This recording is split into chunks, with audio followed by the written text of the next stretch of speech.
Vamos voltar à programação do segundo dia da Conafut. Primeiro, eu queria agradecer os nossos patrocinadores, Bridgestone, Felsberg Advogados, Ramos Sistemas Digitais, SAP Sport Food, e um agradecimento especial ao nosso patrocinador ouro, Sport Radar. Agora nós teremos uma palestra sobre como a gestão de carreira influencia no desempenho dos jogadores de futebol. Para isso, eu convido ao palco a diretora operacional do Grupo Figer, Stephanie Figer.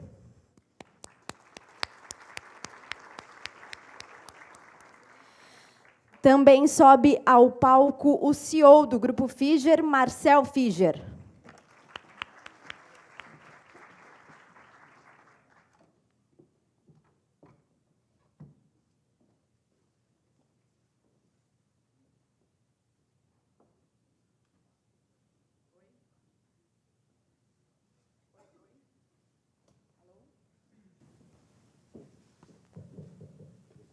Alô?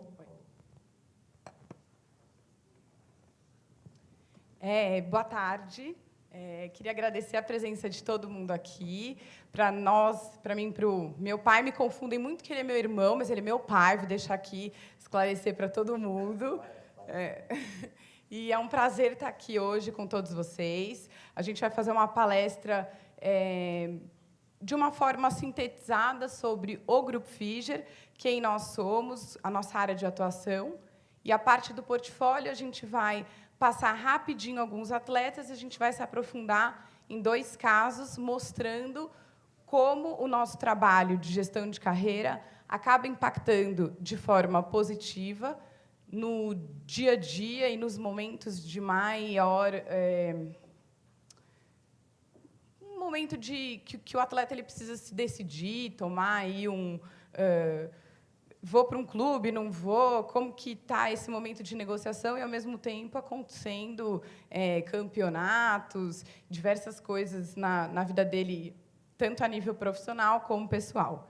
Tá? Então, como a gente tem um horário um pouquinho apertado, a gente vai conseguindo sintetizar e trabalhar todos os pontos que a gente trouxe aqui para vocês. A gente abre, no fim, para algumas perguntas, tá? Então, vamos lá.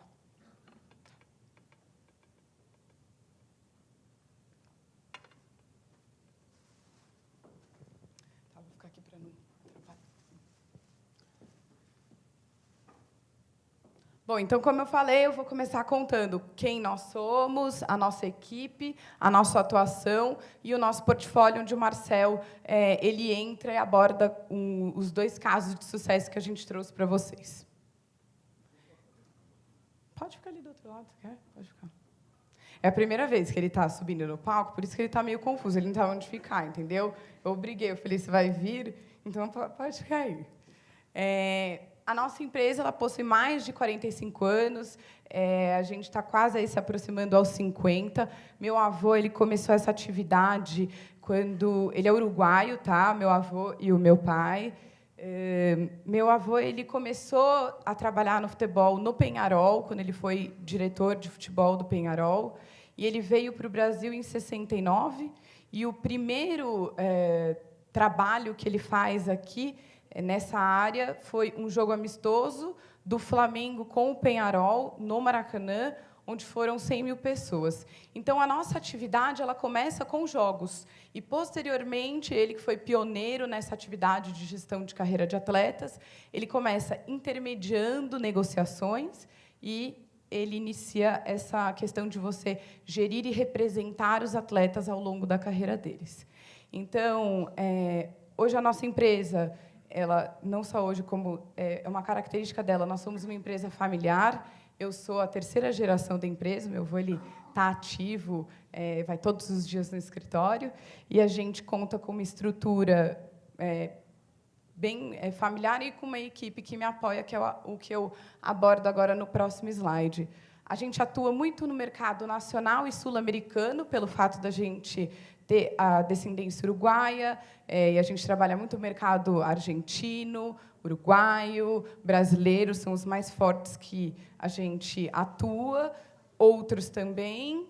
E Principalmente, o que a gente mais faz é a gente capta, atua nessa parte de formação, acompanha a formação do atleta para a gente revelar ele tanto para o mercado nacional quanto para o exterior, que é o maior sonho, desejo dos meninos a nível competitivo, né? Jogar, por exemplo, uma Champions League.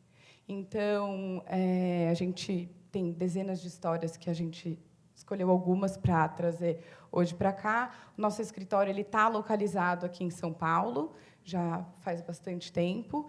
E, a nível internacional, com as particularidades que esse mercado tem de cada país ele ter a sua característica, a gente atua em parceria com outros empresários no mundo todo, como mercado árabe, mercado francês, enfim, cada lugar a gente, quando sente essa necessidade, ou até mesmo por uma ordem da federação, a gente atua em parceria. Tá?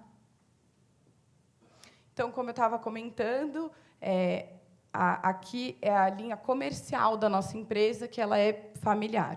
Então, meu avô ele foi o fundador da empresa e ele atua como presidente, hoje, muito numa condição de conselho. Ele não viaja mais o tanto que ele viajava, porque o nosso trabalho ele requer muita disposição para você estar o tempo inteiro em diversas cidades, países, conversando com vários clubes, porque a negociação ela é bem estratégica. Então, hoje, eu brinco que ele me terceirizou. Né? Ele fala, vai você, já liguei para lá, tal, você pega o voo, vai. Meu pai, que está muito à frente hoje, que cofundou a empresa com meu avô quando ele tinha 16 anos, e hoje ele está à frente da nossa empresa como CEO. O meu tio, que hoje não pôde estar presente, que é o vice-presidente executivo da nossa empresa, e eu que fico muito nessa parte operacional, até porque eu falo que eu sou das categorias de base, estou há 6 anos trabalhando com eles, e eu ainda constantemente estou analisando bastante contrato, aprendendo, em contato com os clubes, então eu fico bastante nessa parte do dia a dia operacional. Além dessa parte comercial, que é a que eu falei, a gente trabalha com o departamento de captação de atletas, tanto pessoal, interno, são funcionários que a gente tem que trabalham no Brasil inteiro, buscando atletas para trazer para nós, quanto uma captação que a gente tem em parceria com captadores que não são fixos do nosso escritório, mas que trazem as oportunidades para a gente e, em determinados casos, a gente trabalha em parceria.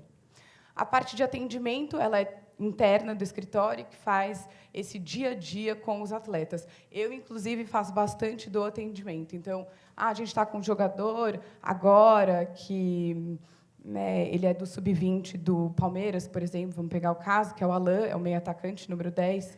Ele vai super bem, ele está agora numa viagem. Antes de viajar, ele precisou de material esportivo. A gente sai para jantar, como é que está, quais são suas expectativas. Enfim, a gente sempre faz esse acompanhamento do dia a dia, não só com o atleta, como com a família dele, que sempre tem muitas dúvidas, considerações, enfim. Eles trazem diversos pontos do dia a dia deles, e a gente precisa ter uma equipe atendendo todas as solicitações que eles têm. O nosso departamento jurídico ele é externo, terceirizado, e eles trabalham com a gente também muito em conjunto, olhando os contratos, tanto de negociação, transferência, um empréstimo, o contrato de representação. Por exemplo, esse ano a CBF mudou as regras do intermediário e a gente teve que adaptar todos os nossos contratos para os nossos atletas. Então, tem que ter um jurídico sempre também muito atualizado para a gente não ter nenhum tipo de problema com os contratos e subir eles no sistema da CBF, seguindo as regras, senão meu contrato não é validado, isso daí começa a dar bastante problema. Então, o meu jurídico ele é super ativo, bem atualizado e me ajuda bastante no nosso dia a dia. Parte de análise de desempenho, hoje eu uso bastante um sistema, eu vou falar o que eu uso aqui no nosso escritório, que é o Instat. É um sistema russo que a gente adora. É muito legal, ele me passa bastante a parte técnica do jogador e que muitos clubes solicitam para nós fora do país. O Instat ele tem um index que é uma nota que eles dão para o jogador de acordo com a qualidade que ele desempenha com as características que compõem esse mapa deles, né, esse currículo deles. E eu tenho clubes hoje fora do país que pedem determinadas posições para nós já pelo index. Olha, então eu não quero atleta abaixo de 250. Então são referências e características importantes para mim, para eu estar sempre atualizada, acompanhando como os nossos jogadores estão evoluindo, para oferecer atletas competitivos para esses clubes que a gente tem contato. Isso não isenta a gente de ter uma análise de desempenho presencial, física, em contato com os clubes onde os nossos atletas estão, mas a gente usa bastante os sistemas que acabam por nos auxiliar muito no dia a dia. O departamento financeiro interno, ele ajuda muito para o meu dia a dia operacional na nossa empresa, e a gente tem uma parceria com uma empresa que chama Redoma, e essa empresa trabalha financeiramente os investimentos dos atletas a partir do momento que ele tem um contrato que passa a ser interessante, ele pode trabalhar para fazer esse contrato render muito ao longo do tempo e como ele vai utilizar esse dinheiro de uma forma que acompanhe toda a família dele, os desejos, sonhos, e preserve também ele ao longo da gestão da carreira que a gente faz, que, inclusive, conta com a aposentadoria.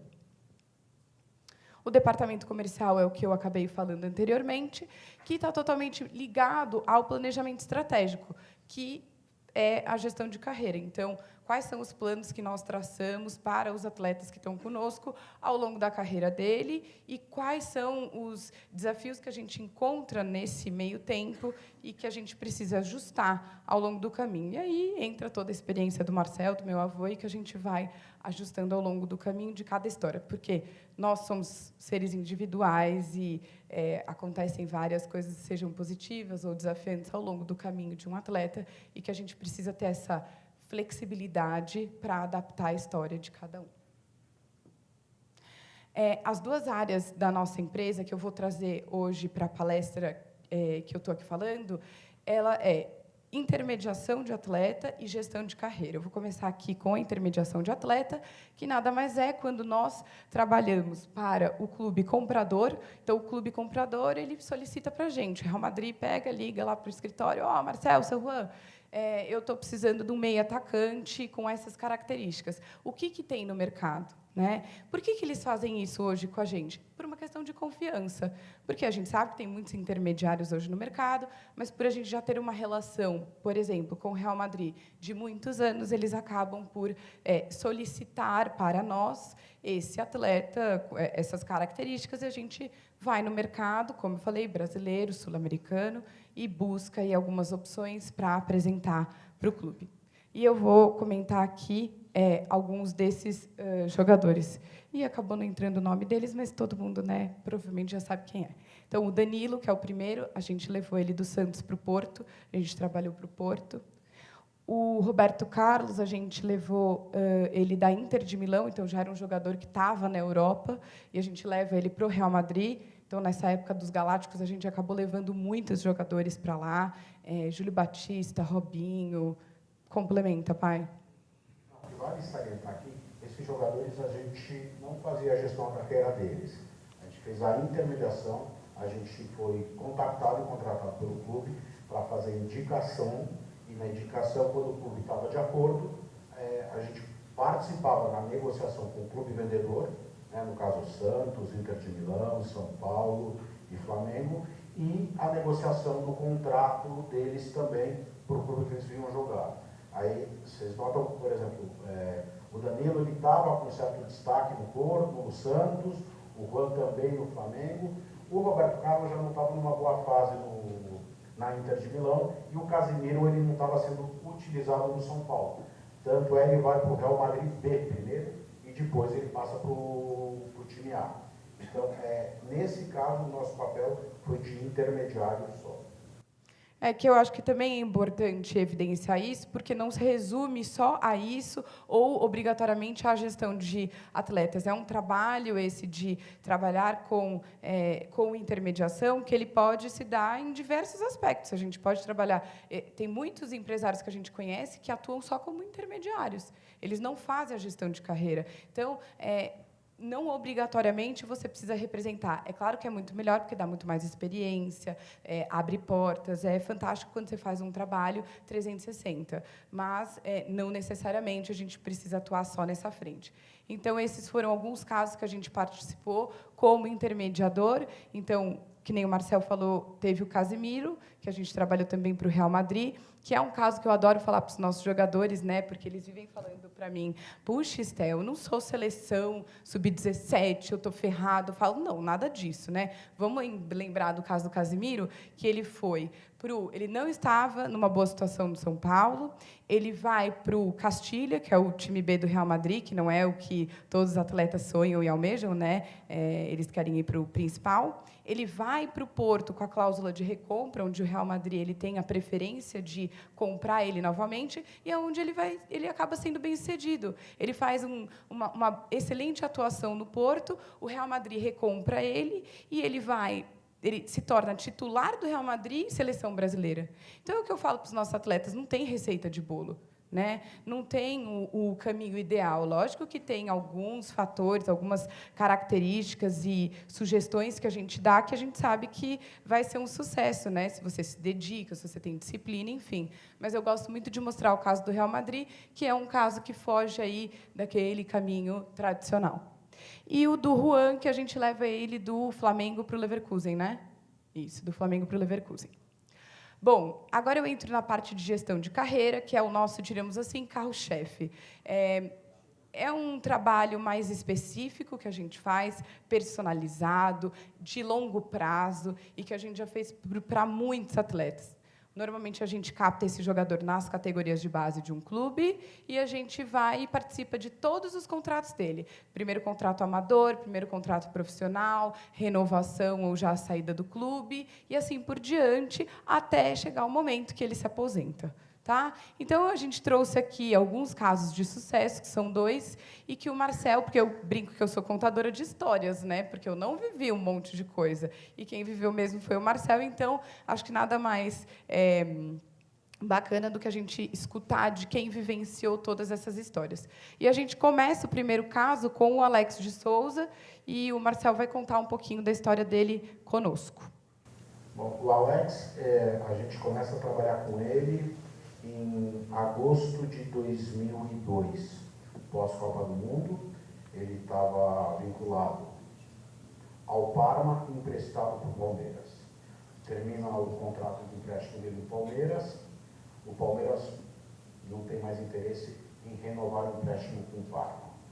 Era um momento bem delicado da carreira do Alex. Um clube que ele teve muito sucesso, estava preterindo já os serviços dele, e ele tinha uma expectativa muito grande de jogar o Mundial de 2002, e ele não foi convocado, como vocês sabem. Ele não quer ficar no Parma, ele só foi para o Parma por um acordo de Palmeiras e Parmalat, aquele contrato de cogestão que existia. Ele se incorpora para a pré-temporada no Parma. Eu vou em seguida lá resolver a situação que ele queria, que era a rescisão do contrato dele. Me acordo que eu negociei com Arrigo Sacchi, o ex-técnico da seleção italiana, em 94. Foi muito difícil. Eles queriam reemprestar o Alex para os Emirados Árabes. O Alex não queria, ele queria se desfazer. Então, eu consegui, nessa negociação, rescindir o contrato dele e uma soma importante para o Alex. A gente veio tentar no mercado nacional, era o que o Alex queria, principalmente jogar em São Paulo. Tentamos vários clubes. Eu lembro que o primeiro clube que eu negociei, que eu ofereci, ele foi o Corinthians, que tinha acabado de negociar o Ricardinho com o São Paulo. Falei com o diretor do Corinthians, na época era Antônio Roque Cittadini, ele falou com o Parreira não se interessou, e eu tinha combinado uma coisa com o Alex. Alex, o clube que você vier jogar agora, o técnico tem que bancar essa tua situação. Agora você vai fazer um contrato curto, depende de você, você não tem mais um contrato longo, por isso essa rescisão no Parma, eu fiz questão de você ter um dinheiro, sabe, importante, e vai depender muito de você. Falamos que não íamos conversar com 3 clubes, o Palmeiras foi dispensado, o Flamengo e o Cruzeiro, que ele tinha participado já nesses clubes e não foi bem. Aí, falei com vários clubes, Santos, o São Paulo mesmo tinha o Ricardinho, Inter, Grêmio, Atlético Mineiro, enfim, ninguém queria ele. Era um momento muito delicado. Nesse momento, o investidor do São Caetano me faz uma proposta financeiramente muito importante para o Alex. O Alex se interessou, queria ficar aqui. Falei, bom, como a gente já combinado, vamos falar com o técnico, se o técnico estiver de acordo, que era o Mário Sérgio, já que você quer ficar em São Paulo, fazer uma reunião no escritório, vem o gerente do São Caetano já com o contrato pronto, Mário Sérgio conversa com o Alex no telefone, fala como ia utilizar ele, como o time estava jogando, ele está tudo ok. Aí o Mário Sérgio me liga na sequência e fala, olha, eu não vou utilizar o Alex. Só não quis falar para ele, porque não acho legal. Falo então o negócio está desfeito. Para surpresa do Alex, do diretor do São Caetano, para todo mundo. E ficamos numa situação onde ele vai, né? Aí eu pego e ligo para o presidente do Cruzeiro, Aldemar Perrella, e falo, eu tenho um jogador para você, Alex. Ele falou, Marcelo, isso é um execrado aqui pela torcida. Falei, pergunta para o seu treinador se não gosta dele, se não daria uma oportunidade para ele. E comento com o Alex. Falei no Cruzeiro. Cruzeiro e Flamengo a gente não vai comentar, eu falei porque eu acredito que o Vanderlei gosta de você. Ele acabou indo para o Cruzeiro. Foi em 2002. O contrato dele foi R$34 mil por mês, foi tudo que eu consegui. Ficou até o fim do ano. Foi regular. Pedi para renovar o contrato para 2003. Ele não estava muito satisfeito. Mas é o que eu falei para ele, olha, é o momento que você vai começar do zero. Pré-temporada, com todos os jogadores, você veio se incorporar no meio da competição em 2002, agora é uma grande possibilidade para você. E realmente em 2003 foi um ano que coroou o Alex no cenário do futebol nacional, conquistou a Tríplice Coroa, foi eleito o melhor jogador do Brasil, voltou para a seleção brasileira, em 2014 o Brasil ganha a Copa América, ele é capitão da seleção brasileira, e vem uma possibilidade do mercado internacional, que ele queria também. Aí foi outro detalhe, né? A gente conversou com o técnico do Fenerbahçe, o alemão Christoph Daum, que a gente fez vários negócios do Leverkusen, colocando jogadores brasileiros lá, e ele topou, falou, não, então me interessa o Alex. Só que nenhum jogador importante do Brasil tinha jogado na Turquia até então. Então, para convencer o Alex foi um processo difícil, não foi fácil, porque ele queria ir para os grandes centros, né? Espanha, Itália, Alemanha. E só fazendo um adendo, né? Não é só convencer o atleta, a família dele. Família, é um todo. Não é só o jogador, a esposa participou muito, o sogro participou muito. E ele acabou convencido, foi para lá, e realmente foi muito bom para ele lá, financeiramente, esportivamente. Tem uma estátua em frente do estádio dele, o apelido dele lá é Rei. Aqui, ó, tem uma foto de quando o Marcel chega no aeroporto com ele, apresentando ele para a torcida, que foi um momento que meu pai, gente, quase sumiu, foi sequestrado, abduzido, pegaram tudo dele. Foi muito doido isso, e sempre é assim quando eles vão para a Turquia, e ali é a foto dele com... Ele só saiu de uma maneira que eu falei para ele, não, ele foi desafiar o técnico e o presidente, e aí ele teve, então, o contrato praticamente rescindido. Eu acho que ele não deveria ser dessa maneira, acho que ele deveria sair com uma grande festa, um grande jogo, uma grande homenagem, mas ele quis confrontar, e eu não acho interessante um jogador querer confrontar técnico, presidente, diretor. Que esse também eu sempre reforço isso, que uma das frases que meu pai e meu avô mais falam para mim é: Stephanie, não briga, né? Porque a vida é uma dança de cadeira. Uma hora a gente está em pé, outra hora a gente está sentado.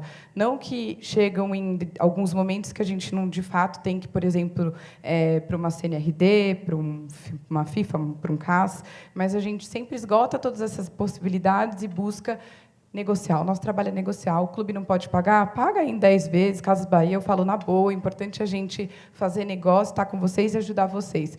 porque o atleta passa e o clube fica, e o meu maior cliente, ele é o clube. Então, é o que a gente sempre passa para os nossos jogadores e também por eles, né? Voltar é sempre muito legal. Vários acabam querendo encerrar a carreira no clube onde iniciaram, e não só isso. Eu tive um jogador que se machucou e, no meio tempo dessa lesão, ele quis se tratar no Brasil, foi bem recebido no clube, porque o clube que estava com uma dificuldade financeira acabou aceitando, o nosso atleta, aceitou receber de forma parcelada, enfim. Eu acho que é importante a gente sempre manter boas relações, não só com os nossos atletas, principalmente com os clubes. E aí, agora, a gente passa para o nosso outro caso de sucesso, que é o Júlio. Bem rapidinho, eu sei que o tempo está curto. Júlio Batista, a gente começa a trabalhar com ele estava nas categorias de base do São Paulo, aí ele participa da Copa São Paulo, em seguida o São Paulo leva ele para o time principal. Ele é aproveitado em várias posições, volante, meia, jogou até de lateral, jogou como centroavante, jogou como atacante aberto. São Paulo usou, chegou o momento, o Paulo Amaral, o presidente, falou: não vamos mais utilizar o Júlio Batista, não tem mais interesse. Ele tinha uma proposta da Alemanha, financeiramente mais interessante, bem interessante, e aí a gente conversou com o Monte, que era diretor do Sevilha, hoje é o do Roma, e o técnico Caparrós, queria um volante. Falei: pode ser o Júlio Batista, sim. Falei: Júlio, é o grande palco hoje a Espanha, né? A época que estavam os Galácticos, tudo. Você vai ser aproveitado, eu acho que ele vai ver teu potencial, vai te colocar depois na posição que você mais rende, que é atrás dos atacantes, e assim foi feito. Eu lembro que na segunda temporada dele na Espanha, ele ficou em segundo na artilharia, um gol atrás do Ronaldo, que estava jogando no Real Madrid. Aí surgiram vários clubes interessados nele, Arsenal, Barcelona, e dentro deles o Real Madrid. O Júlio ficou doido. O sonho dele era participar daquele elenco dos Galácticos. E assim foi feito, foi para o Real Madrid. Primeira temporada, segunda temporada, jogou bastante, ele tem quase 80 jogos no Real Madrid. Aí foi um técnico alemão, Bernd Schuster, e falou que não ia utilizar ele na metade da temporada. Aparece uma proposta do Tottenham, grande clube. O que eu falei para o Júlio? Júlio, vamos tentar manter um nível Champions League. Você tem mais 2 anos ainda de contrato com o Real Madrid, eu acho que vale a pena tentar. O Tottenham fez uma proposta tentadora financeiramente, comissões altíssimas, e eu tentei o Arsenal, porque o Arsenal queria ele, quando ele sai do Sevilha agora para o Real Madrid. O TMS dele sai no dia 31 de dezembro, às 23 horas e 59 minutos. Foi em cima. Só deu para renegociar o contrato dele, não teve comissão, não teve nada. Ele ficou uma temporada no Arsenal, jogou vários jogos, mas o Arsenal, no final do contrato de empréstimo, acabou não fazendo a compra dele para levar ele para lá e volta para o Real Madrid, que ele tem mais 2 anos de contrato e depois vai para o Roma, Málaga. O que eu acho importante destacar aí é o bem do jogador é o nosso bem. Não pode ser um bem financeiro antes. Se eu coloco a comissão e um contrato que o jogador ia ter no Tottenham, isso seria financeiramente bem melhor. Mas ele se manter num time de Champions League, ainda ter mais esse fôlego, eu acho mais importante. Falei para ele: olha, vamos nessa. Ele topou e teve. Depois voltou para o Real Madrid, foi para o Roma, foi bem, foi para o Málaga, salvou o Málaga do descenso, chegou numa semifinal de Champions League depois com o Málaga. Então teve uma carreira muito importante também. Então destacar o desempenho atlético, o desempenho esportivo dele está na frente da parte financeira. Até porque o que eles sempre também falam para mim é: a partir do momento que a gente mantém o nosso jogador pelo máximo de tempo em alto nível, a gente tem condições de continuar gerindo a carreira dele em alto nível e participar do posterior disso com credibilidade, com segurança e com a confiança que eles têm para conosco. Porque depois de alguns anos, o Júlio soube que, nesse caso, o Marcel teve uma proposta de uma comissão muito interessante para levar ele pelo Tottenham, e foi onde ele ficou muito surpreso e reconheceu ainda mais todo o trabalho que a gente fez para ele. Eu digo, o bom desempenho do jogador é o nosso bom desempenho também. O mau desempenho deles é o nosso mau desempenho, que também é considerado. Então, eu finalizo aqui com esse textinho e falando de xadrez, porque o meu avô ele foi campeão de xadrez no Uruguai. E ele sempre me mostra, e o meu pai sempre reforça isso para mim, que o meu avô ele enxerga o futebol de uma forma muito estratégica. Ele não entra muito na emoção e ele enxerga sempre tentando se antecipar e trabalhando de uma forma muito pioneira. Então, eu peguei e coloquei um pouquinho dessa frase, que eu acho que ela é reflexiva e me faz sempre trabalhar alinhada aos valores do meu avô e do meu pai, que é: uma peça avança, as outras ficam paradas, para a frente, na diagonal ou para os lados.